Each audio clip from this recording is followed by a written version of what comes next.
Olá, eu sou Francine de Barros, eu sou gerente de projetos e processo e também estou na TV Relacionamento.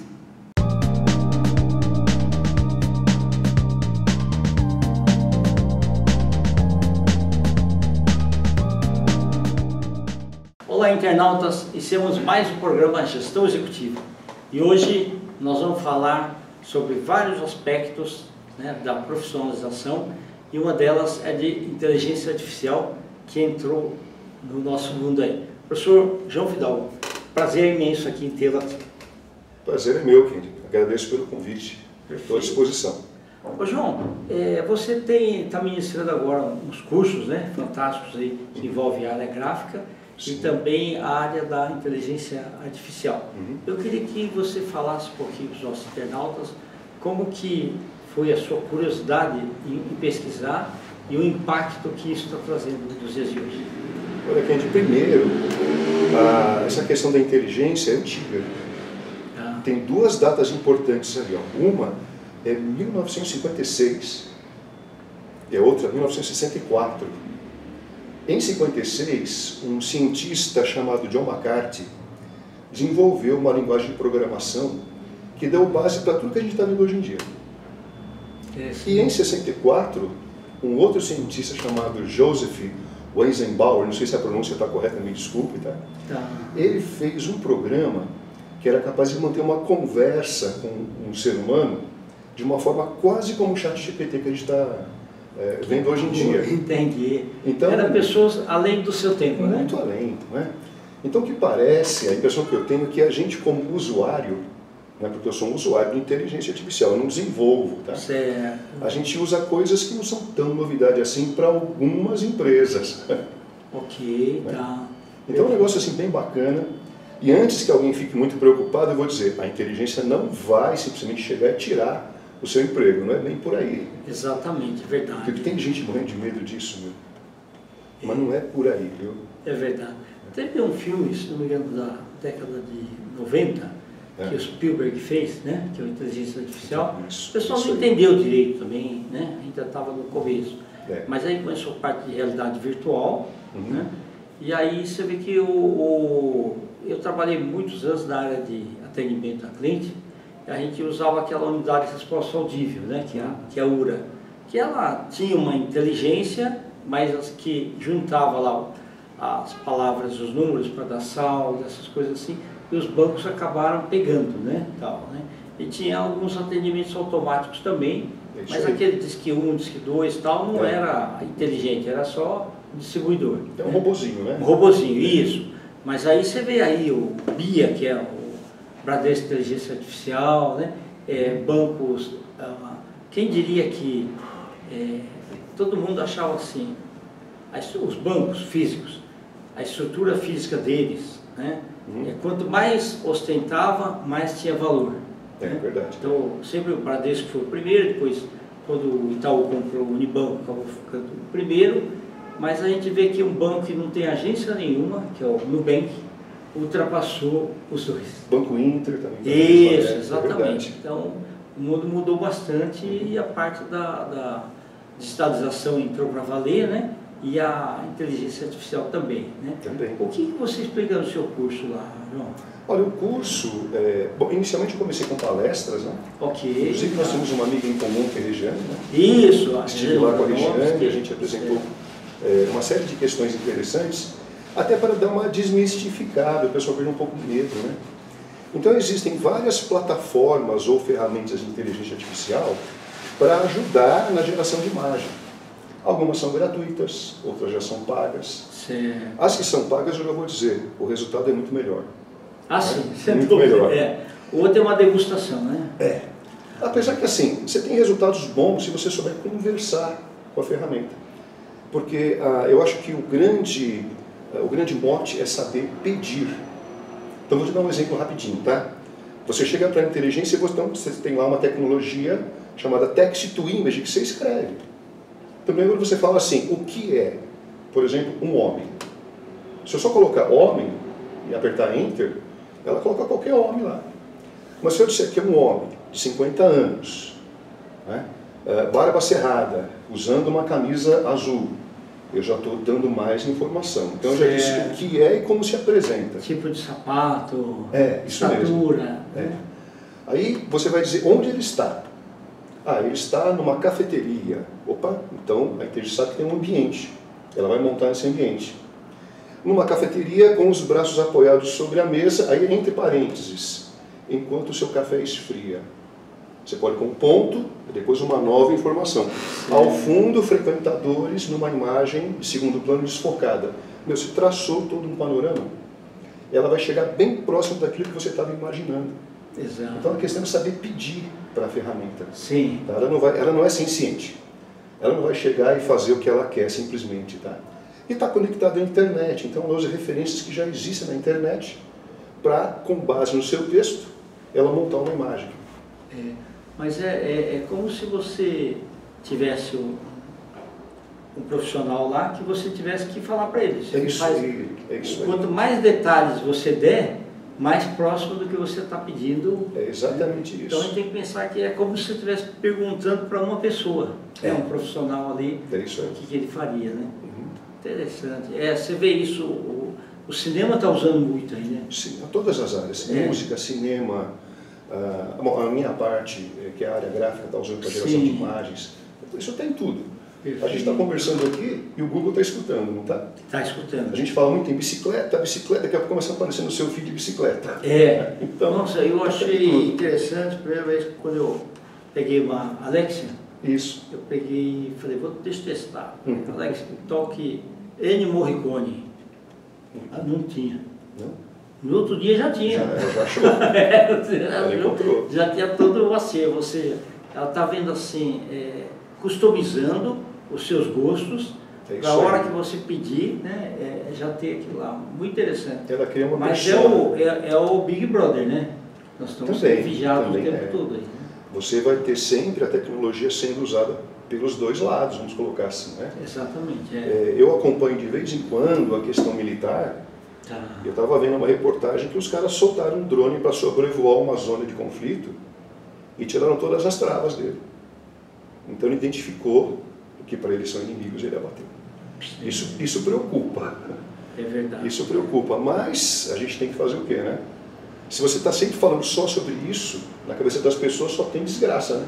É verdade. Então a gente tem que colocar também que existe um lado bacana que pode te ajudar no seu trabalho, né? No caso, para gerar imagens, né?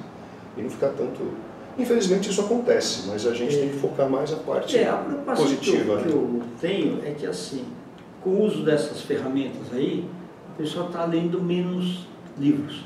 Nossa, aí você chegou num ponto... Né? Então, isso daí é meio complicado. Eu ainda procuro ler meia hora por dia, leitura veloz. Todos os dias dá uns 50 livros por ano. Maravilha. Né?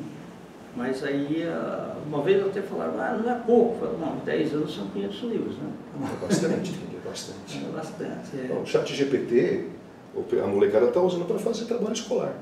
Pois é. Não é? Só que muitas vezes é aquele copia e cola só, né?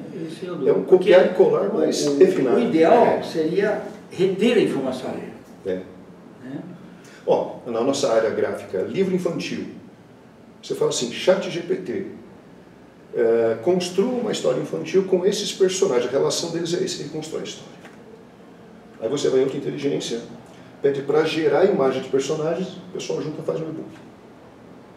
Então assim, tem esse lado também. Tá? A parte de geração de imagens. Fala o nome de um desenhista brasileiro bom pra caramba. Bom, Maurício de Souza. Não tinha um cara aqui, não tinha? Agora, pô. Tinha um Valmir Santos. Isso, Valmir Santos. Isso. Esse homem, ele usa a inteligência natural. Exato. Ele desenha muito bem. A inteligência artificial pode, inclusive, aproveitar o estilo dele. Você coloca lá, desenhar, por exemplo, super-herói com estilo Valmir. Ok, ela vai ele vai buscar o mais vai buscar próximo, os estilos. Se eles estiverem, os trabalhos dele na internet... Quanto mais o banco de dados tiver... mais ela dá um resultado melhor. E na música, como é que funciona? Então, na música não é bem a minha área. Certo. Mas às vezes eu dou umas esbarradas também por aí. Certo. Eu sou um tocador profissional de violão amador. Então, às vezes eu converso com o pessoal... Mas você fala algumas... dá um o ritmo. Você dá um ritmo, você pode fazer com a boca, tan, tan, tan, tan, tan, tan, e o negócio começa. Você fala, põe bateria, fala, põe aqui uma guitarra, e o negócio vai montando. Não fica bom, né? Igual um natural. Como um profissional você... que vai operar, mas você já vê que tem uma coisa ali que você consegue mexer. É um mínimo de noção de música. Não, tomara que o que talvez deve acontecer assim, os melhores talentos irão buscar uma forma de potencializar aquilo, sim, né, para as carreiras. E vai continuar tendo aquelas pessoas medíocres que vão só se aproveitar para tirar nota, para passar alguma coisa, né, ou para passar numa entrevista de emprego, mas que também não vão ter relevância depois. Né? Mas é sempre assim, né? Todas as áreas, né? Na área gráfica, quando chegou o computador, o pessoal do linotipo ficou assustado, ficou revoltado. Alguns deixaram a área gráfica de lado, outros se adaptaram. Então, você tem uma tecnologia nova, gera um pouco de assombro, de resistência. É verdade. Mas aí, você vê, quando inventaram a televisão, falaram que o rádio ia morrer. E o rádio? Mas não, o rádio... Tinha época que as pessoas só tinham uma televisão dentro de casa, mas tinha rádio no carro, tinha o rádio relógio e tinha o rádio normal, né, também, né, então.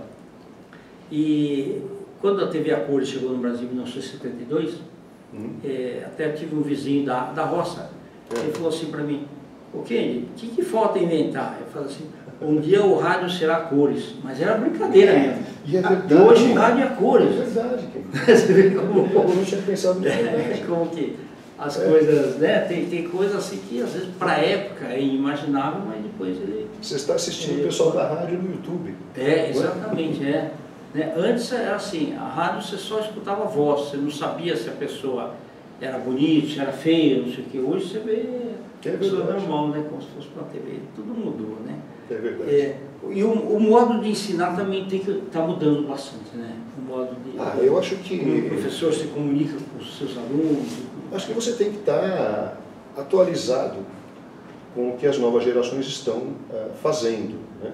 Para onde elas estão olhando. Mas tem coisas que eu acho que não muda, é a atenção, é você preparar bem a sua aula, é você trabalhar com mini projetos, para que a pessoa vá se desenvolvendo e traçar objetivos. Eu acho que esse é o basicão, né? Porque tem muita coisa acontecendo em sala de aula hoje que é reflexo do que acontece no geral, né? Exatamente, é verdade. Então as pessoas muitas vezes não têm atenção, não existe um fato, o que importa é a opinião, e não é bem assim, né?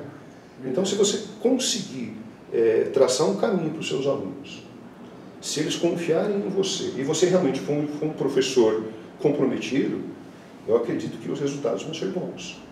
Agora, se você largar a mão, né, cada um faz o que quer, aprende o que quer, não vai dar certo. Você não vai formar ninguém.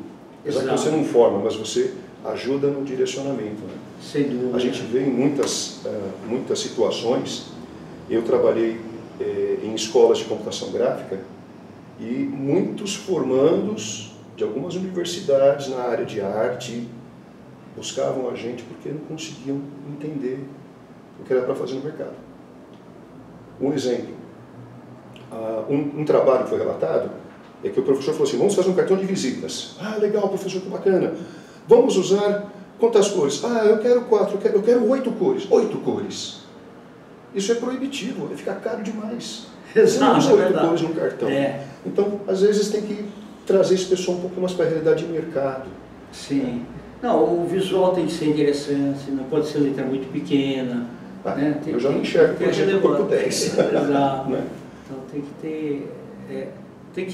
eu acho que assim, as pessoas hoje quando vão bolar alguma coisa para o mercado, eles têm que também se posicionar do outro lado. Como se fosse o olhar do cliente, né? Ter empatia. Se fosse eu recebendo esse cartão aqui, o que eu mudaria, né? Isso mesmo, isso aí. Legal. Tá bom. Ô João, e como é que o pessoal faz para acessar teu curso? Olha, os cursos, eles estão numa plataforma que é da escola NFT. Ok. Uma escola aqui da Barra Funda. Tá. Então o pessoal pode entrar aí no nft.com.br, né? Faz uma assinatura, os cursos estão lá. E com relação às palestras, eu estou à disposição para palestrar em universidades, empresas. Né?